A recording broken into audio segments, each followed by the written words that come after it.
You guys are back again listening to Life in a Wine Bottle with your host, Nelson Pizarro.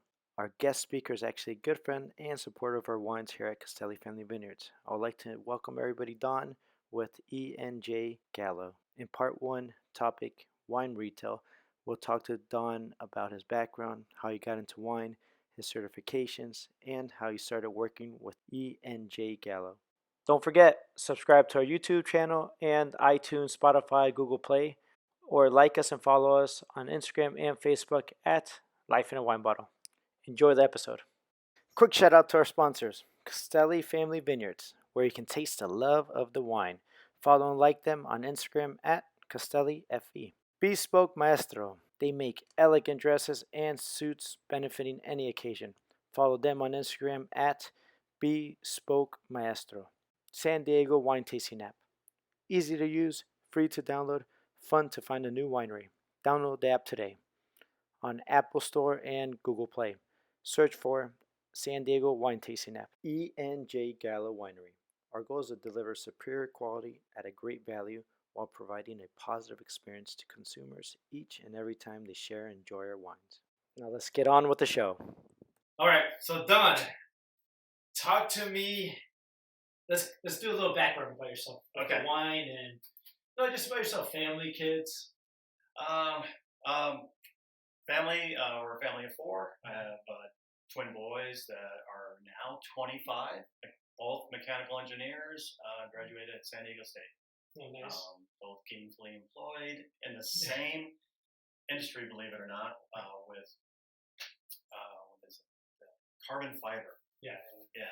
I remember talking to him the other day. Yeah, That's so pretty cool. they could have gone in so many different directions as a mechanical engineer, and they both land into a carbon fiber company. Not in the same company, though. Not in the same, and they're Nice. probably competing against some military, Nice. contracts. Yeah. So it's kind of cool. Nice. It's kind of cool. And then you're married. You're out of what would you say, Poway area? Yes, Scripps Ranch. Scripps If anybody Ranch knows is that San area, Diego. but it's pretty much right next to Poway and close to Miramar. Okay. So Top Gun. Yep. Yeah. People know that one right there. I guess the one's supposed to be coming out soon, but they had to post it. Right.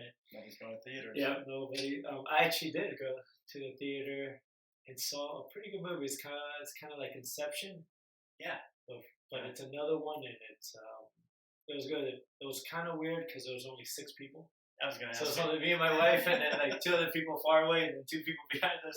So it was pretty strange. So it felt real eerie and really depressing because you get out of the theater and there's nobody working. There's nobody walking out, so you feel.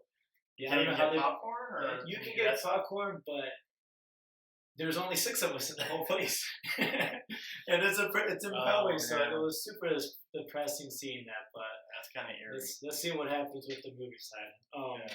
You do anything exciting this week? Well, I mean, I'm just not really. Yeah, I'm kind of off of work for the time being. I had knee surgery, so so just nothing. kind of rehabbing. Okay. Yeah.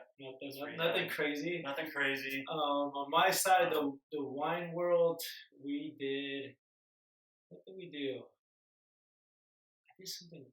There's a lot of people I can't. Oh, we had a baby shower. Oh, okay. Our next door neighbor that lives behind us had a baby shower, and out of all days, it actually rained in San Diego on Sunday. Yeah. And I just told him, he was worried about the COVID, the distancing, so I opened up the doors, and he had about 30 to 40 people. And then, believe it or not, Google works for advertising. Really? So on wine side, Google actually, I had about 10 to 20 people show up too that day, and it was raining. So, when I asked the customers what how do you find us, they said Google. So I'm like, oh, that's the first. Wow. So that's pretty cool knowing that Google's working with all that marketing you're doing and the money investment. In what way? Like, are you on their maps? You So have to pay to be located on the maps? 2 of them said they typed in wineries near me. Okay. And one was in Chula Vista, which I don't know how we popped up, but they're like, oh, okay, might as well go up to the mountains. And then the other one said wine tasting. I think they typed in wine tasting, and then we popped up. So that was pretty cool. So yeah, so you're always wondering if your marketing is really working. That's great. You're always investing, and you're not. It's hard to pinpoint certain things. That's great. So yeah, it was a pretty busy weekend based on all the craziness that's been going on in this area. One thing I noticed on my way here today, I don't know if you've seen the sign on the side of the road on 67 by Scripps Poway Parkway. Yeah, that's a big shout out to Dave Bellick. If you hear me, Dave, he took him and his crew because the RVV is a volunteer work. Okay. So the president, the vice president, the treasury, marketing, Dave gets in there, and that's all volunteer. They don't get paid to do that, which means that they physically go to the county and they sit down and they just work with them, and then they go back and forth. And I believe that sign took, I think, like 5 or 7 years. No. To figure out how to get a sign there. Isn't that crazy? I think it's great. So at least I love seeing that. Yeah. And pimping the area. Yeah. Because I mean, Ramona really. It's getting bigger. It's getting bigger. I'm such an advocate for this area, and just seeing that sign, I wanted to stop and take a picture. Yeah, it's not huge by any means. It's not that crazy, but at least it says wineries, and then 1/2 to 5 miles if you go northeast. I guess that's so cool. Put it. So is that the only one that's kind of out there? There's one there. There's one coming up from Highland Valley that says Highland Valley Wine Country. Okay. And then it goes into Ramona Wine Country. So there's a couple of them getting on people's properties, so it's a little bit easier, not going through permitting and all that. That's great to see. So I'm glad you saw that. Yeah. So I got Big Don here because he works with Gallo, or what would I say, E and J Gallo. Okay, yeah. And they're a little company. They've got about 1 million employees. Yeah. I don't even know how many employees. And so talk to us a little bit about that. How do you ended up in the wine world? Yeah. To Gallo, and then what do you do with Gallo? So how I got in there, I actually started with Anheuser-Busch, okay. And which has a great market share in the San Diego area county.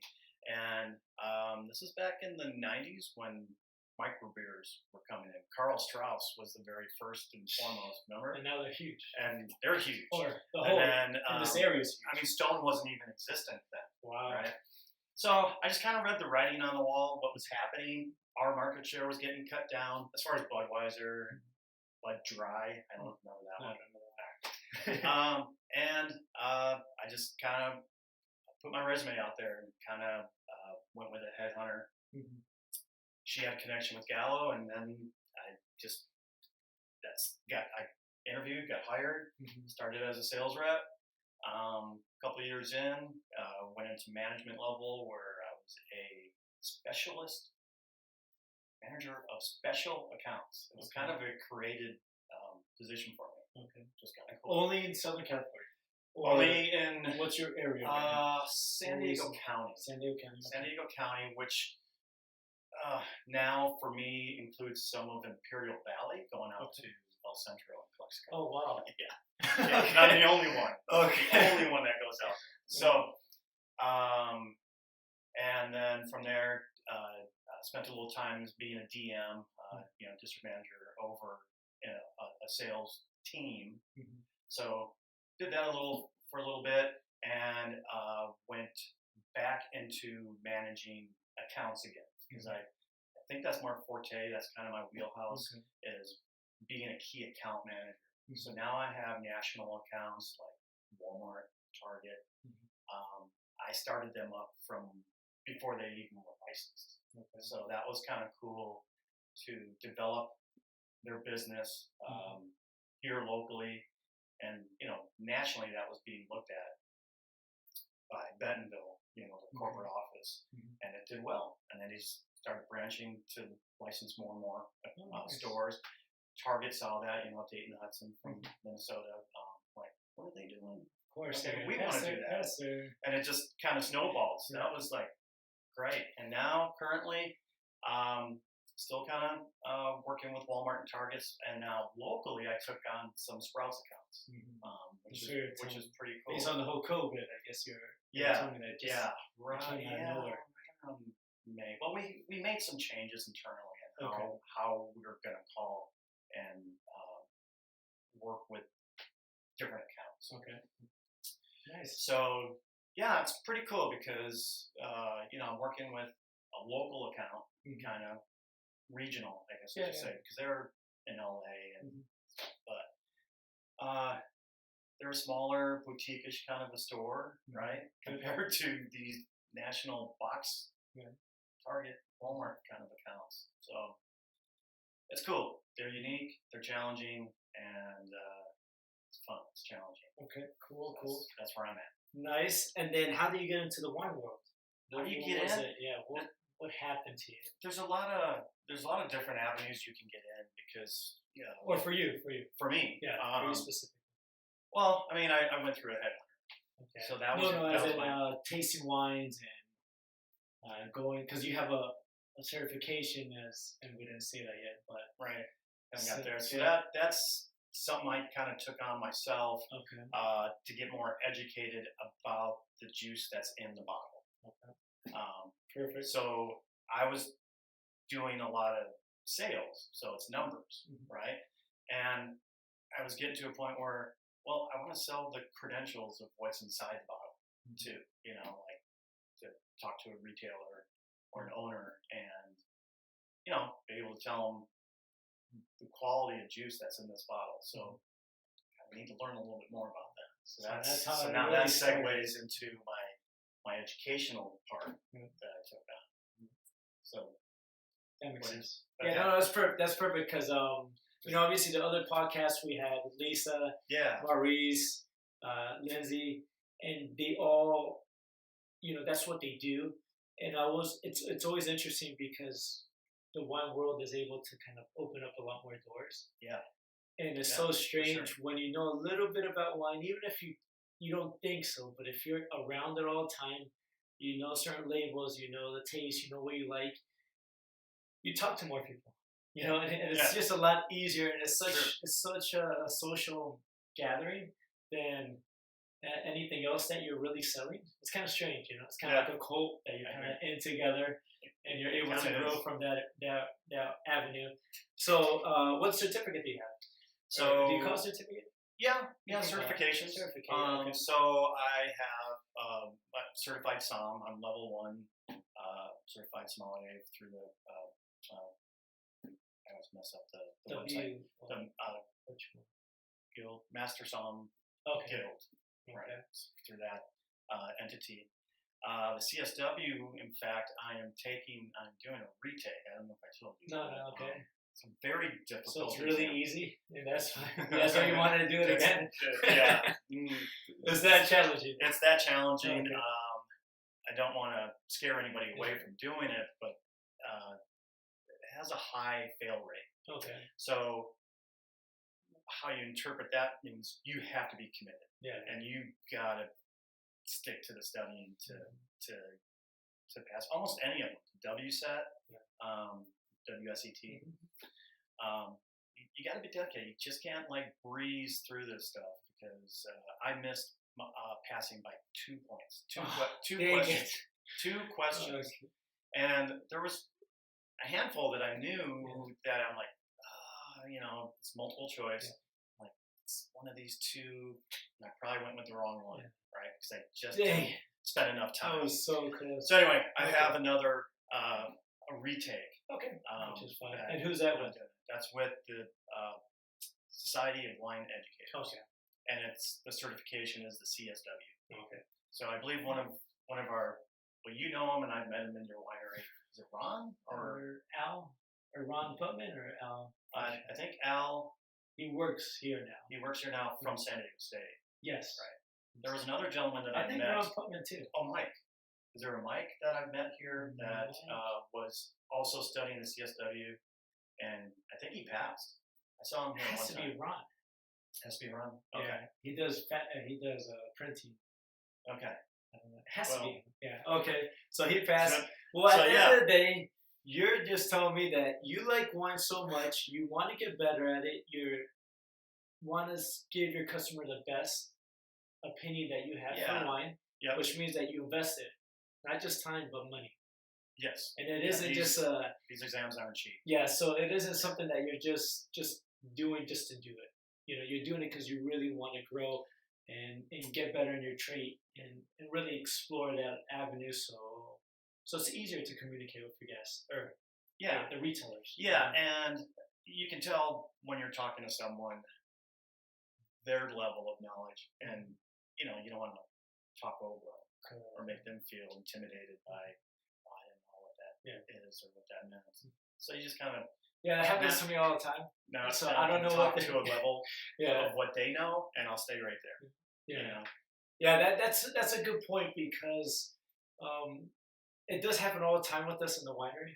Sure. You have no clue. Most of the time, I always ask guests, "Have you tasted wine, or is this your first time?"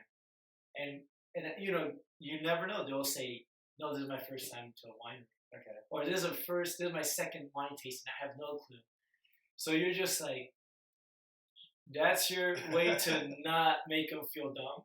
Right. That's your way to They'll be not intimidated. make them feel intimidated, to make them feel shy, to not want them to not ask you questions, because that's the last thing you want. Because that's basically in my head is that's a new customer, that's a new person you can connect to, and hopefully you're giving the best customer service. Right. So then if you give them what they want, it's easier for them to come back next week, next month, next year, and just bring friends that way. So it's always an opportunity to grow with somebody. Yeah. And then they might say something that you didn't know either. Oh yeah, because you're always learning. It's super easy For sure. to Always not learning. know that. So what's going on with this COVID thing? How is this impacting? Good, bad? Nothing. All of the above. Okay. With Gallo, we have a lot of different channels that we move our product, right? And talk to us a couple of what channels are you talking So, well, what you're familiar with, you got your club membership, so you can move wine through that. Tasting rooms, you can move wine through that. So tasting rooms got hit. Correct. And they don't have any restaurants here.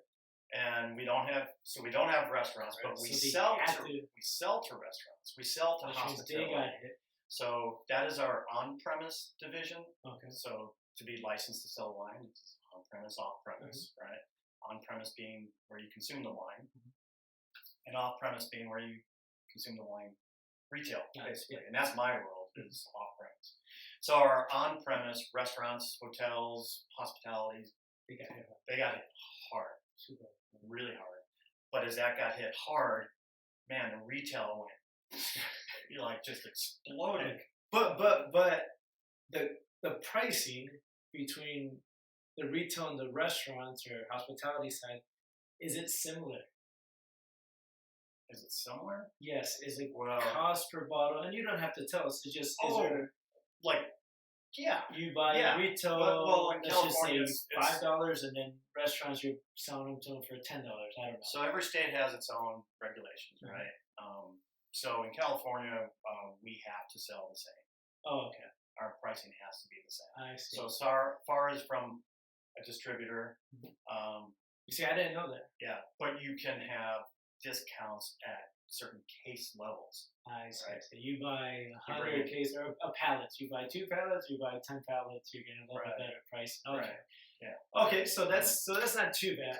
And not now, did you see that the consumption from the retail side take the product from the hospitality restaurant, or is there an overload right now? It's definitely consumed. It took that those numbers and then some.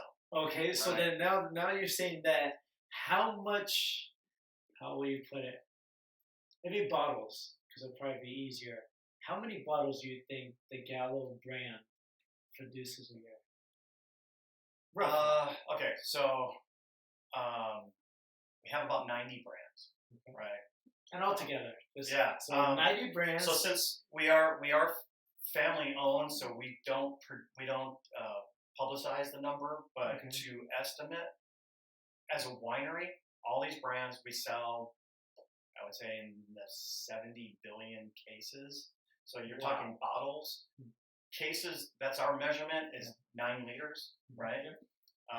So we do sell some cases like Carlo Rossi, which is Joe wine. That's your brand, yeah. That's 4 liters in a bottle 4 in a case. That's 16. Since that's so almost super 2 cases. hard. Yeah, That's super. almost 2 cases to count for our volume. Wow, But still, the number is it's huge. astronomical, right? 70 billion cases is Oh. about what we produce for our 90 brands. We got over 12 different wineries producing and bottling and all that stuff.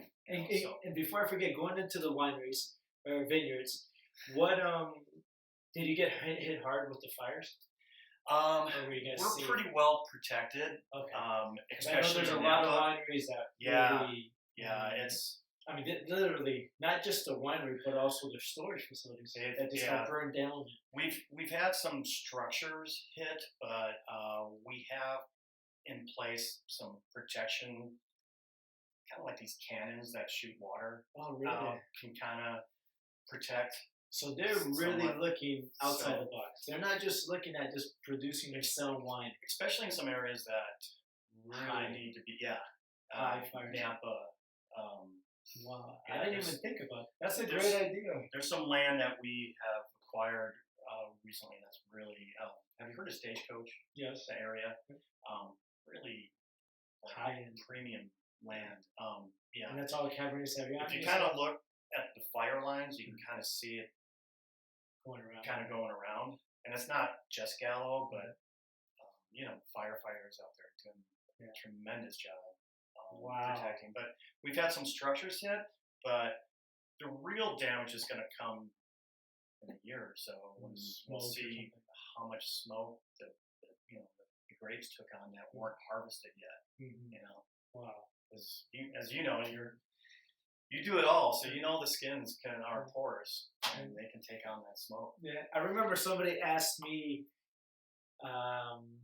does it matter if it wouldn't really matter if the grapes die or if it gets damaged from smoke, but they think that the vines are going to last because of smoke. So I explained to them that you got to remember that most people, if a house burns down, they don't die from fire.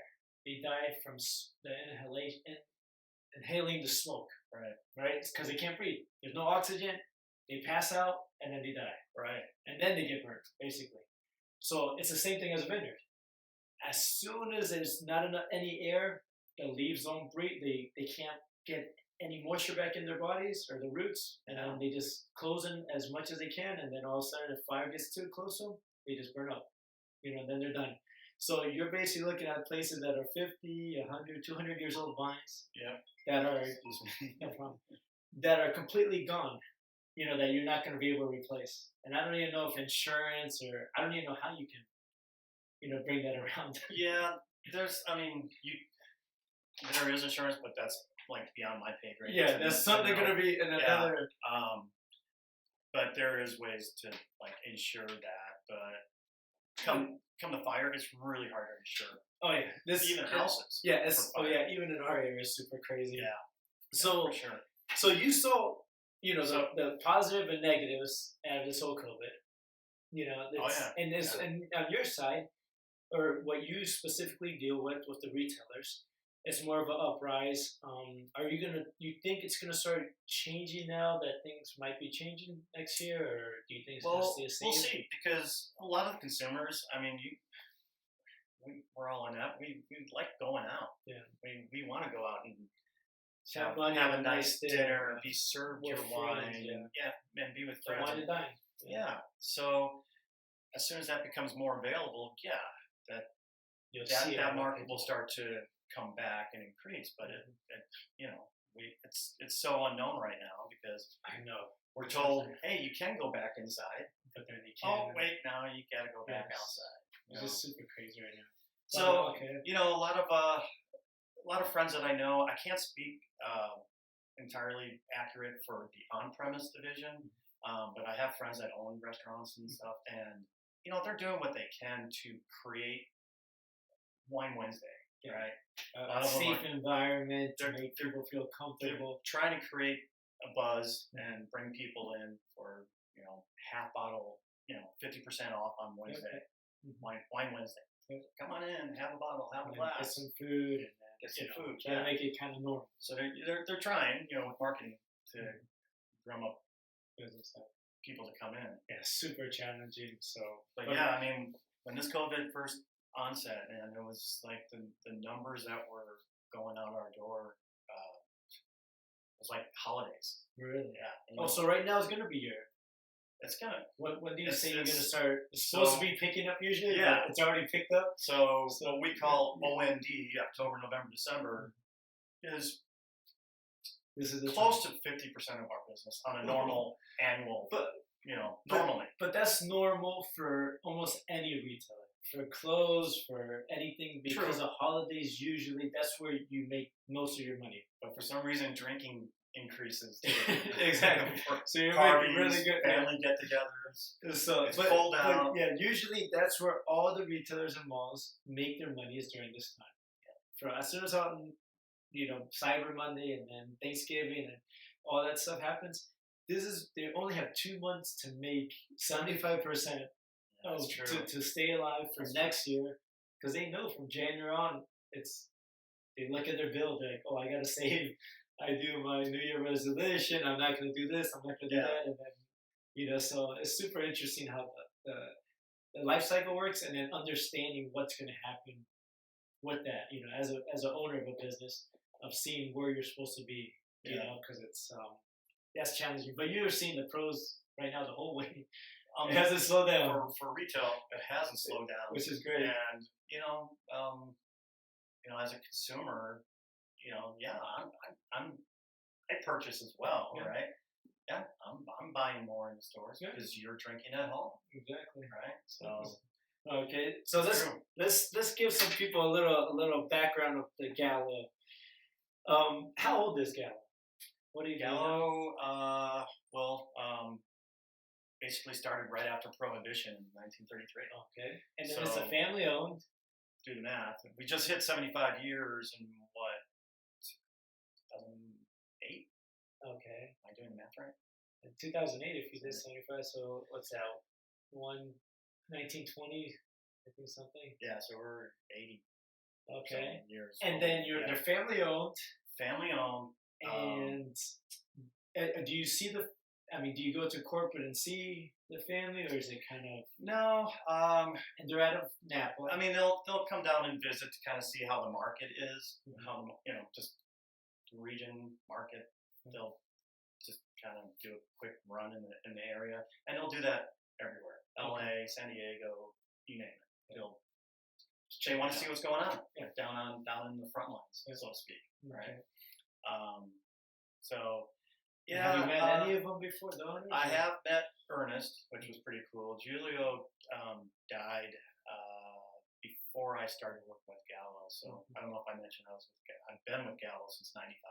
No, you didn't mention that. So that's that's a long time. 25 years. So you're like a Gallo. Your name is not I Gallo. now. wish. I get that paycheck, the last name. But I am known in my territory or whatever as Don Gallo. Oh, dude, are you? Right? Yeah, because I'm with Gallo, so it's and for a while too. So that's nice. Yeah, And then I wish. So you're able to. At least that's cool because they're such a big company, and like everybody knows, when you get so high, when a owner gets so out of sight with the consumer, it's hard to see him. Yeah. To relate with anybody. Right? So it's nice that you're able to get in contact with a couple owners and talk to them. That's a good point. That's huge. That's a good point. Think about what you're talking about. They're doing billions of gallons, and it isn't like this isn't an easy lifestyle to get to. Yeah. What they did. So, okay, and then you got 90 labels roughly. You got some wineries all over. All over. Just California, purchase. Washington, Italy. Okay. And then we also are like a distribution arm for some Italian Allegrini, Pirapan, like some really well-known labels. So we also do that kind of business when we don't necessarily own that winery, but we represent them in the United Okay. States. So we're their distribution arm. Nice. So that, so you could add on another dozen or so, Wow. more than a dozen labels that way. Okay. Yeah. When Okay. So well, no, I know. losing track Yeah. here. So then give us a little bit about bottles there. What would you say is the most expensive bottle in that Gallo? And I mean, we have some bottles that are well over $100, Okay. right? And you don't see those at Walmart. No. What's the Jeez. highest at So Walmart? in my Okay. accounts, probably would be around $50. 50 and that is would high. be like the Gallo family estate. Okay. Yeah, but we do have some that you can see around. You got one in here. Yeah. You got the That's it. Papillon. That's What would you say that bottle would be worth? See, for the YouTubers. That's in the 70. Give or take, depending who you're buying it from. Yeah, that's a cool label right there. It's basically Yeah. like, it's really easy. The label isn't that crazy, but it's basically the hands. So What's the story There's behind so many cool stories behind Dave Finney and his labels at Orange Swift. So that one, he's out in the vineyards with his daughter, and they speak Spanish, and she says, "Daddy, papillon, papillon," butterfly, right? And he's like, "Wow, that's actually would be kind of cool to do." And the hands that you see on that label are actual hands of a worker that looks tattooed on the fingers of Papillon. And that's it. That's how simple that was, that he came up with this. I'm going to have like a worker tattooed with the word Papillon. Yeah, super simple. It's very But simple. the biggest thing I noticed is it stands out. It stands out. It's And I think that's what they don't sell that at restaurants, do they? Yes, you can see They that. do sell. Okay. But very select few. Yeah, there's not too many. Very select few. But yeah, that's always one of the challenges for small wineries like ourselves, is even if I can't get to the price point that they need, are they gonna put it? They're gonna put it on the wall, and is somebody gonna look at our label and say, "Oh, I want to try that one because that's a cool label." You know what I mean? That's the hardest. That's what would be one of the hardest things. That actually is true, and on the marketing side, and just getting away from what's in the bottle, that does consumers actually make their choices. And you're competing against, how many bottles do you say you're competing on a Walmart shelf? Oh my gosh, hundreds. What do you say? A couple hundreds, right? Hundreds. Yeah. So what makes them? And obviously, you probably have your own section and specials. Usually, it's done by varietal. Okay. Cabs will be here, and Chards, and Pinot Noirs. And if those bottles don't stand out, and because the consumer is always looking at the price, and then the label, They are. and obviously the varietal. But if you already know what you like, they go into that. They look at value. Some consumers know the ballpark of a particular wine, and if they see a sale sign next to the regular price, again, it's marketing. Their eye goes to that. Their eye goes to that. If they see it on display or stacked on the floor, and then they'll think it's a special promotion. Right. And it gets you. And sometimes, and most of the time, it is. But and then I think you've seen in the stores too what we call a silent salesman, a shelf talker. This is kind of these are our terms, but on the label, it'll be a little thing hanging from the shelf. You guys can't see, but it'll be something hanging from the shelf that will describe the wine. Might even show that it scored 91 points in the Spectator, or that kind of information. That helps a consumer a lot, especially if they see the point rating. Because a lot of consumers, when they think it's over 90 points, it's got to be good. Yeah. Right? But it's really, truly, do you have the same taste profile as the person, Robert Parker? Yeah. So the guy who graded it, do you like wines that he likes? You might not. Yeah. Right? Could be. The silent, that's what you call it, silent seller. I've never heard, they told me another name out of that one. Silent salesman. Because it's like having a salesman Yep. there going, "Hey, It's just telling you this is what I this did. has aromas of Yes, plum, this is what I did. berry, and raspberry." That's a pretty good way to put it. So now You just got some Yeah. high points. we got some good 88s, points. and- We got we got the Syrah. We got, I think that was 88 right. Yeah. from Lara grapes. The Cab Franc was 86. That's awesome. I love your Cab Franc. It's so good. I know we don't have any more of that. The Pinot, which are grapes from San Luis Obispo, that I actually got from Filler. Right. Justin was able to get us a ton or so. We made those grapes. We got 91, and then Petite Straw 92 for the Wine Enthusiast magazine. That's awesome. So I'm actually going to So market good. it. That's So we're so going to see good. if the marketing. I'm going to do one little segment of marketing just by myself and see if that actually works. Because it's big money to put into that magazine. It isn't, especially for us. And then we don't have that much quantity. I think we have like 60 cases. Wow. So it's we're very, very small. So we'll see if it works. We'll see the marketing and just get now our that name out here. supply and demand, right? Yeah, You that's might it. see a demand for Yeah. that now. And then hopefully it opens up the region, right? That's kind of the ultimate goal. The more people that get here, the easier it is to sell the wines. Now when you don't have anybody, it's hard to sell wines, especially where we live, behind a gated community. Right. So, what would you say are good ideas for selling wine that you guys usually do at Gallo during this holiday time? Is there any promotions? Do you see anything that really makes those bottles just go out crazy? Good ideas. Besides them knowing your label. Let's just say they don't know our label. So they don't know your label. Definitely offer a discount because you want to move it, right? And you got to get it off of the shelf with everything else, right? You want them to stand out and get it on the floor. Not on the bottom, but in the middle. Well, no, stacked is what I'm saying. Okay, completely off the shelf, okay. stacked. Now you can get creative and a box display.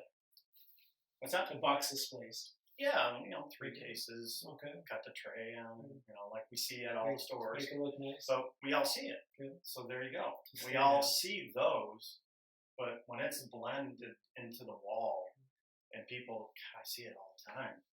Yeah, I know. And you're just walking, because I assume you walk down the aisles and you start noticing consumers. Yeah, and you see what they're doing. One of the reasons why I got into educating myself on the juice, right? Because when I first started, it's like, well, buy this Gallo product because it's going to help my paycheck. Well, now, what do you like? Kind of like what you do. What do you drink? Like a sommelier. What do you normally do? What do you like about it? Do you like that it dries your mouth out and your lips stick to your teeth? Do you like that part? Or do you like the fruit? Yeah. Do you like the fruit? Do you like mineralities? Like what? Oh gosh, I didn't even think about that. Do you like to eat meat? Or are you a vegetarian? Yeah. Or what other wines have you had that you know that you like? And go, oh, I like that one. I've had that. And that kind of, narrows it down to where you can help them out. But to get noticed or, for people to look at you other than being on the shelf, you get creative and look at this season or holiday period that you may be in at that time during the year. We're at Halloween. So pumpkin pies, not so much candy could be a cross promotion with your wine. Yeah. A lot of people are buying candy. Like what's the consumer going to be looking at or buying a lot besides wine, right? So, if you have we have a couple cool labels that I would put near Halloween items, pumpkins, just if the store has spiders and displays and stuff like that. I'm going to put Ghost Pines is one of our labels. I mean, just the name itself, Ghost. And somebody may buy it just because it says Ghost Pines. They have a party. They have a Halloween party. And it says Ghost Pines. Especially now that nobody can go trick-or-treating. I'm sure everybody's staying at home. We came up with doing, our family, close family, is going to do a trick-or-treat down in the cellar. for our kids Nice. because there's going to be probably 20 kids to 30 kids. Awesome. So at least each family is going to do their own station and then have their own candy, and then the kids are going to trick or treat. Oh, From nice. station to station. Yeah. You know, obviously we have a bigger property than most people, and we live on the cellar, so in a winery, so it's a little bit different than typical. But at least we're able to do that because this year is obviously a weird year. Set it up in a vineyard and have And stations and for really the candy. scare them. Yeah. And act like a wolf is coming after them. Yeah, that's a good idea. Let's see what Have happens. a crow out. Yeah. You know, something. So that's good. That's but great. yeah, That's good tips. So yeah, cross promoting is a big deal that I do just throughout the year. Castelli depends which varietal you have out there. Like your Tempranillo, you might put it by the meat department, by the lamb. Yeah. You know, like it goes great with lamb, right? Your Sangio, put it near pasta. Yeah. You know, That kind of makes sense. cross promote it. So as a consumer, might not even be thinking about buying wine at this time, but they do want some pasta tonight. They're buying some raviolis and That's great some, ideas. and then you got Castelli sitting right by it. I'm like, yeah, you know what? As we try it. Sangio sounds pretty good, and if they know that's a Chianti, let's do it. Great That's combination. right. Yeah, you don't think about that, you know, because obviously you've been doing it for such a long time, and it isn't that it's easy for you to do it. You're always learning and figuring out Right. different ways to grow. But since that time that you have done it and you notice what's been selling, you know, and how it's been selling, it always is helping somebody else out down the road. Yeah. You know what I mean? Yeah. And I feel like competition is always good. To me, competition is always good. And there's never going to be a day that I'm going to say, I don't want anybody to compete against me. Yeah. Because it's, first, it's unrealistic. That's And second, then you're going to be dull. You're going to be plain it. Because there's nothing else to compare it to. no motivation. Yeah. What's the reason to even do anything, right? Right. So that's where I love the ideas that you gave, and hopefully, and it might just not be for retail because obviously that's big sell, big consumers are buying that or retailers to purchase it. But it could be for the winery. Hey, maybe I buy some apple pies, put them on the side on the display, and then I'm selling that, and then now you maybe upsell a little bit and make $5 on a Julian pie Right. and a bottle. You know what I mean? Yeah. So there's different ideas from what you're saying that I just thought about right now that could, you know, make change a little bit. Sure. You know, because we can't all be the same just selling wine. The pizzas that you make here, Yeah. you can have suggestions of What to pair buy. what to pair it with. So it's great. Yeah, that's now I never thought about that, but that's, you know, those are ideas that are. Yeah. It doesn't work if you don't try to learn and get better at it. Yeah. And that's what this whole podcast is about. To keep on learning and stealing things. I am. I'm constantly learning. Like, you know, eventually I want to get my level 2 certified and even get to advanced, where, you know, Lisa Redwine is. And, Nice. well, hopefully she gets to her master's soon. Yeah. Yeah. I know she talked like about Lindsay. that. Yeah. Like Lindsay, the Lindsay. masters in wine.